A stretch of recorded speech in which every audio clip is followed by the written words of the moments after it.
La desaparición de Mario Vargas Llosa no fue un suceso fortuito ni un desenlace que tomara al mundo por sorpresa. No se trató de un final abrupto, sino de una despedida cuidadosamente orquestada, planeada por el propio autor mucho antes de que la enfermedad consumiera su cuerpo. Quienes lo acompañaron durante los últimos compases de su vida sabían que el escritor no dejaba nada al azar. Durante años, Vargas Llosa había cultivado una vida de precisión, no solo en sus libros sino también en sus decisiones más personales. Su muerte, lejos de ser una tragedia repentina, fue la última página de una obra que él mismo había trazado con detenimiento, como si se tratase de la conclusión de una novela largamente trabajada. Desde el instante en que fue consciente del diagnóstico, eligió un camino poco transitado por quienes gozan de fama internacional. Renunció al protagonismo público, se alejó de los eventos literarios, las entrevistas y los escenarios donde tantas veces brilló. Se retiró con la misma elegancia con la que supo escribir sobre la política, la pasión o los dilemas morales. No lo hizo por miedo o resignación, sino por una firme voluntad de preservar su intimidad y vivir lo que le quedaba en compañía de sus seres queridos, en un entorno controlado, sin el bullicio constante de los medios ni el juicio de la opinión pública. El silencio se convirtió en su aliado más leal. Mientras la enfermedad se infiltraba con lentitud en su organismo, él eligió no hablar de ella. El linfoma hematológico que se le detectó a comienzos de 2020 era de una crueldad silenciosa, un tipo de cáncer que ataca la sangre y debilita gradualmente las fuerzas vitales. Aún así, no hubo declaraciones dramáticas ni fotografías que delataran su estado. La batalla no se libró en titulares ni conferencias. Se dio en hospitales discretos de Madrid, en clínicas donde el murmullo reemplazaba a las cámaras, donde los doctores susurraban en lugar de anunciar. El Vargas Llosa de los últimos años habitó un mundo al margen del ruido, uno donde cada visita médica estaba meticulosamente organizada, donde incluso los pasos eran calculados para evitar que algo trascendiera. Vivió los últimos tramos de su existencia al lado de Isabel Preisler, su compañera durante ese periodo final. Con ella compartió un hogar donde el tiempo se detenía, donde la enfermedad convivía con la rutina, y donde las puertas se cerraban con firmeza ante cualquier intento de invasión mediática. Muy pocas personas sabían la verdad. Las escasas filtraciones que aparecían en algunos medios se disolvían con rapidez, como sombras sin cuerpo, sin confirmaciones ni desmentidos. El escritor había tomado una decisión irrevocable, que su fragilidad no se convirtiera en espectáculo. Prefería ser recordado por su fuerza, por su inteligencia afilada, por su postura firme frente a los dilemas de la vida, no por la imagen de un cuerpo vencido por la biología. Mientras el mundo especulaba, Vargas Llosa tejía en secreto su adiós. En complicidad con sus hijos, especialmente con Álvaro, el mayor de todos, construyó un plan de salida que abarcaba mucho más que el aspecto físico de su partida. Álvaro no fue solo un hijo durante esos meses. Se convirtió en el brazo ejecutor de las últimas voluntades de su padre, en el garante de que su legado literario, intelectual y económico se preservara sin alteraciones. Cada documento, cada contrato, cada decisión sobre los derechos de sus obras fue cuidadosamente revisado. No habría improvisación. Ni el patrimonio ni la historia quedarían a la deriva tras su ausencia. En ese contexto nació una entidad jurídica que resume con precisión su visión del mundo, Mystic Copyright S.L. Esta empresa, constituida en los últimos años, tenía un propósito muy claro: salvaguardar su obra, gestionar los derechos de autor, administrar regalías y firmar acuerdos futuros con editoriales, traducciones o adaptaciones. No se trataba únicamente de blindar sus bienes. Era una estrategia más amplia, casi filosófica. Vargas Llosa comprendía que la literatura, una vez escrita, tiene vida propia, pero también sabía que, sin una estructura sólida, esa vida puede deformarse, manipularse o degradarse. Mystic no era solo una empresa, era una continuación de su forma de pensar, una extensión empresarial de su carácter metódico y perfeccionista. A lo largo de su vida, había aprendido que el prestigio no basta para proteger una obra. Se necesita planificación, se necesita visión. Por eso, en reuniones confidenciales con asesores legales, contables y expertos en propiedad intelectual, delineó con absoluta claridad cómo debía funcionar el andamiaje que sostendría su legado una vez que él ya no estuviera para defenderlo. Su voluntad, aunque expresada con una aparente simplicidad, escondía una determinación tan poderosa como inquebrantable. No se trataba de un simple deseo sentimental o de un capricho tardío de la vejez. Era, más bien, una declaración final de principios, un acto de reafirmación personal que coronaba toda una vida consagrada a la palabra, a la independencia intelectual, a la defensa de la libertad. Lo que Mario Vargas Llosa anhelaba, por encima de homenajes, premios o recordatorios póstumos, era que su obra, ese universo de ideas, de personajes, de ensayos, de críticas y de convicciones, siguiera existiendo como una extensión legítima de sí mismo. Que continuara hablando por él, sí, pero bajo sus términos, sin distorsiones, sin manipulaciones, sin reinterpretaciones forzadas. Sabía bien que, con el paso del tiempo, muchas figuras públicas eran convertidas en iconos huecos, sus palabras reescritas para ajustarse a agendas políticas, sus biografías reducidas a anécdotas dulzonas o a citas que jamás pronunciaron. Él, que tanto había escrito sobre el poder y sus trampas, que tanto había advertido sobre los peligros del pensamiento único y la tergiversación cultural, no iba a permitir que, tras su muerte, su figura fuera absorbida por esa misma maquinaria simbólica que tantas veces había combatido. No lo permitiría. Ni siquiera sus lectores más fieles, sus admiradores más entregados, estarían exentos de esa advertencia. Nadie, absolutamente nadie, tenía derecho a alterar la esencia de lo que él había creado con esfuerzo, disciplina y convicción durante más de 6 décadas. Por esa razón, tomó medidas. Medidas concretas, legales, estratégicas. No se conformó con expresiones de deseo. Actuó con la precisión de quien sabe que la posteridad también se construye con planificación. Redactó documentos, firmó contratos, estableció límites. Supervisó personalmente, cuando la enfermedad aún se lo permitía, la creación de una estructura jurídica sólida que protegiera no solo sus derechos de autor, sino también la interpretación pública de su legado.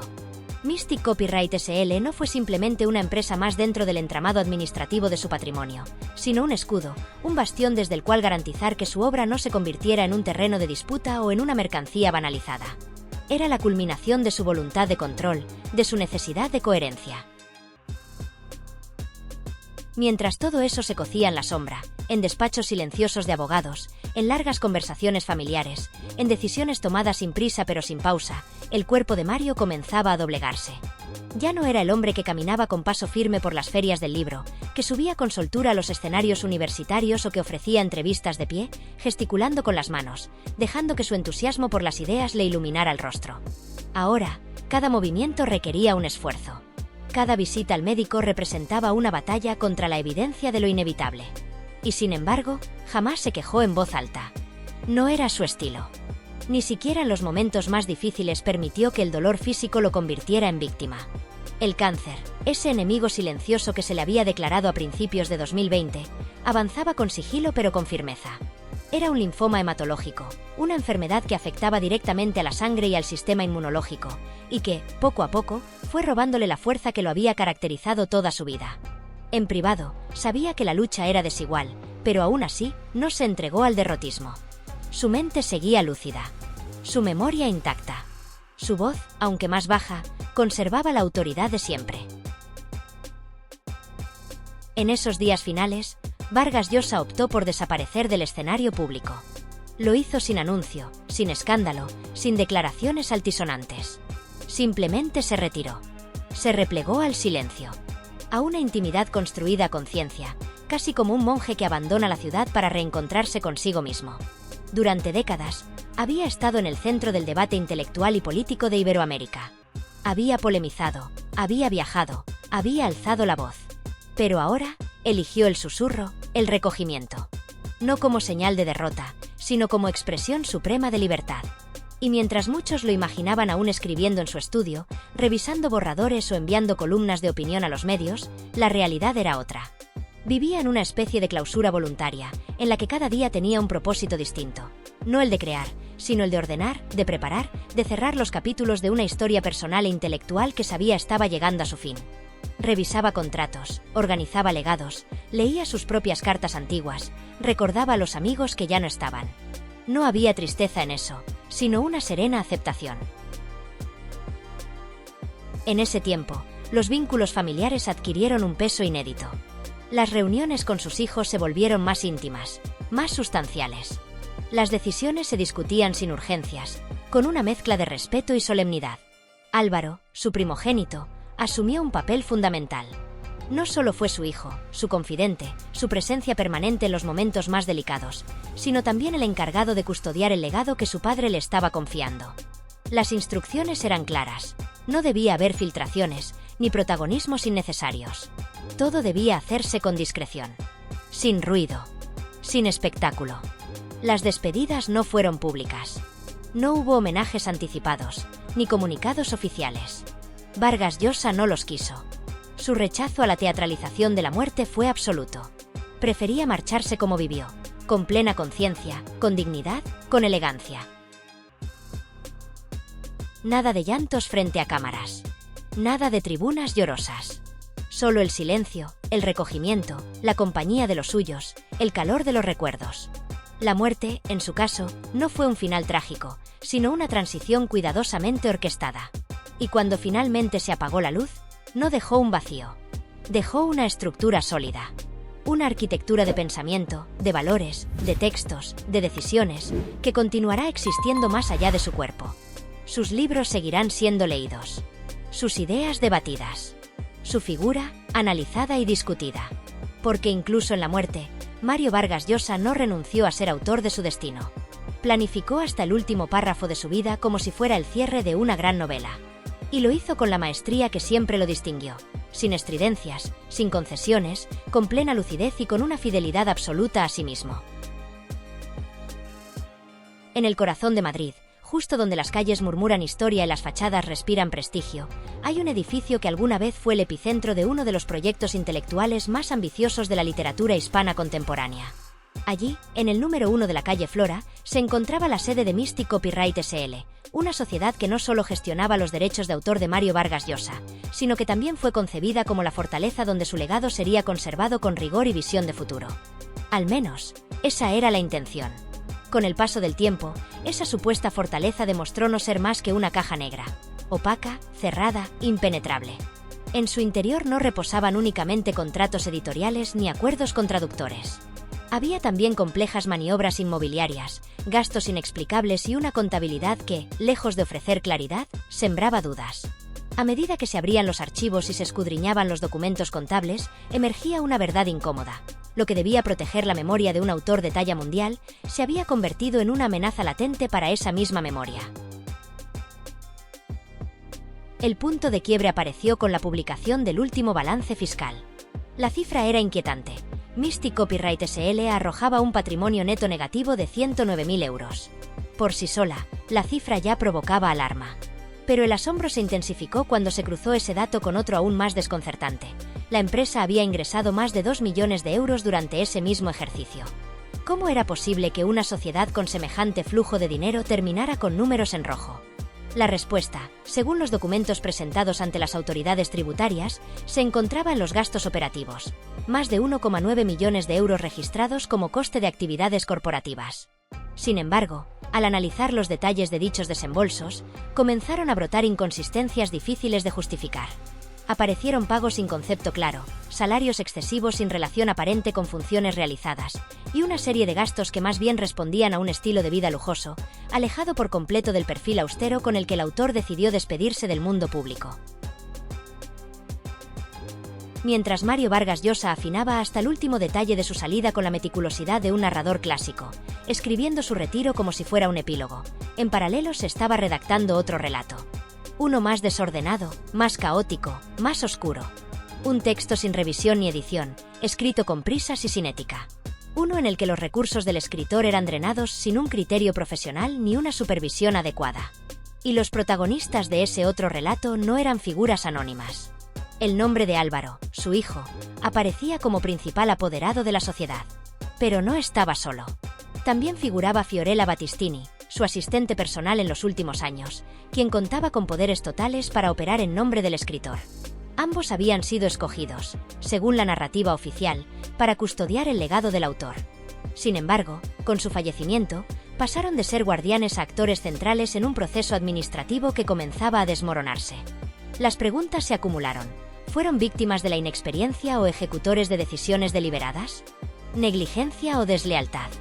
¿O simplemente una estructura mal diseñada que se volvió ingobernable una vez ausente su creador? El desorden no se limitaba a los balances contables. Las propiedades que el escritor había adquirido a lo largo de su vida también empezaban a convertirse en piezas de un rompecabezas legal y financiero. La distinguida residencia en Puerta de Hierro, en Madrid, el piso parisino en el exclusivo barrio de Saint-Sulpice, el apartamento neoyorquino en Manhattan y la emblemática casa limeña que sirvió como su último refugio. Todas esas viviendas, símbolos de una vida cosmopolita, arrastraban consigo deudas, impuestos impagos, gastos de mantenimiento y conflictos de gestión. Lo que para el mundo era un patrimonio admirable, para sus descendientes se transformó en una trampa jurídica, un terreno minado de cláusulas, vencimientos y obligaciones que debían resolver, muchas veces, en total soledad. Mientras tanto, en lo personal, el desgaste también cobraba factura. La relación sentimental de Álvaro con su pareja, Nada Chad, se quebró de forma abrupta. En pleno duelo, ella decidió marcharse, sin explicaciones, sin notas de despedida. Volvió a su país de origen dejando a Álvaro frente a un escenario desolador. La muerte de su padre, el colapso de la empresa, el fin de una relación amorosa y una responsabilidad que parecía superarlo en todos los frentes. Y, sin embargo, mientras los días pasaban y el tiempo avanzaba con la impasibilidad con la que lo hace siempre, el nombre de Mario Vargas Llosa continuaba elevándose en el exterior como un estandarte intacto, como una bandera que ondea incluso cuando ya nadie sostiene el mástil. En universidades de América y Europa, en auditorios académicos, en cafés literarios de barrio y en aulas donde jóvenes estudiantes aún hojean sus novelas por primera vez, su nombre era pronunciado con la misma reverencia que se reserva a los grandes autores del siglo XX. Seguía siendo, para muchos, no solo un escritor, sino una brújula moral, una figura de coherencia intelectual, un emblema de la literatura comprometida con la libertad, con la razón, con la verdad. Las universidades organizaban congresos en su honor donde expertos debatían no solo su estilo narrativo o su evolución ideológica, sino también su influencia continental. Las cátedras que llevan su nombre, los doctorados honoris causa, las publicaciones académicas dedicadas a su obra, todo parecía continuar su curso con la inercia propia de los mitos. Mientras tanto, los festivales literarios más prestigiosos proyectaban documentales sobre su vida y obra. Imágenes de archivo mostraban su rostro pensativo, su manera pausada de hablar, sus anotaciones meticulosas sobre los manuscritos. Documentales donde las voces en off recitaban fragmentos de La Casa Verde, La fiesta del chivo o travesuras de la niña mala con música de fondo solemne y montajes elegantes que resaltaban su brillantez. Las editoriales, por su parte, no dejaban de explotar, con justificada admiración, su figura. Reimprimían sus novelas con portadas renovadas, con nuevos prólogos, con notas críticas que buscaban contextualizar su obra para nuevas generaciones. En las mesas de novedades de las librerías importantes, su nombre volvía a aparecer, junto a los de Cervantes, García Márquez y Borges. Incluso los lectores más jóvenes, aquellos nacidos después de que él recibiera el Nobel, se acercaban a su figura como a la de un clásico vivo, un testigo del siglo, un escritor que no solo narraba historias, sino que discutía con el mundo desde sus páginas. Y sin embargo, porque siempre hay un sin embargo en toda gran historia, mientras ese Vargas Llosa majestuoso seguía vivo en el exterior, en las imágenes públicas, en los textos, en los homenajes, otra realidad mucho menos poética comenzaba a pudrirse en silencio, oculta a los ojos del gran público. En los despachos que él mismo había creado, financiado y organizado con la idea de custodiar su legado, de proteger su obra, de administrar con orden su herencia literaria y material, lo que reinaba no era la continuidad, ni la eficiencia, ni la claridad, sino el abandono. El abandono lento, corrosivo, sin ruido, pero devastador. Las oficinas de Mystic Copyright S.L., concebidas en su momento como un instrumento legal y administrativo para proteger los derechos de autor, para canalizar contratos internacionales, para establecer un control sobre sus publicaciones, ya no funcionaban como centros de decisiones. De hecho, apenas funcionaban. Las luces se encendían cada vez con menos frecuencia. Las ventanas permanecían cerradas durante semanas. Los pasillos se llenaban de polvo, de silencio, de tiempo acumulado. Donde antes se discutían cláusulas de traducción con editoriales italianas o se negociaban cifras con plataformas de streaming interesadas en adaptar su obra, ahora solo quedaban archivadores repletos, carpetas desordenadas, notificaciones fiscales sin abrir y una atmósfera general de parálisis. Lo que una vez fue un ecosistema dinámico, con asistentes, abogados, editores, asesores, había pasado a convertirse en un lugar fantasmagórico. Una oficina detenida en el tiempo, donde los calendarios seguían mostrando fechas pasadas, donde las tazas de café abandonadas se convertían en testigos del abandono y donde los correos electrónicos importantes, muchos de ellos con plazos urgentes, no recibían respuesta. Y no porque no se supiera qué hacer, sino porque, simplemente, ya no había nadie que supiera cómo continuar sin él. Sin su presencia, sin su mirada severa, sin su exigencia de perfección.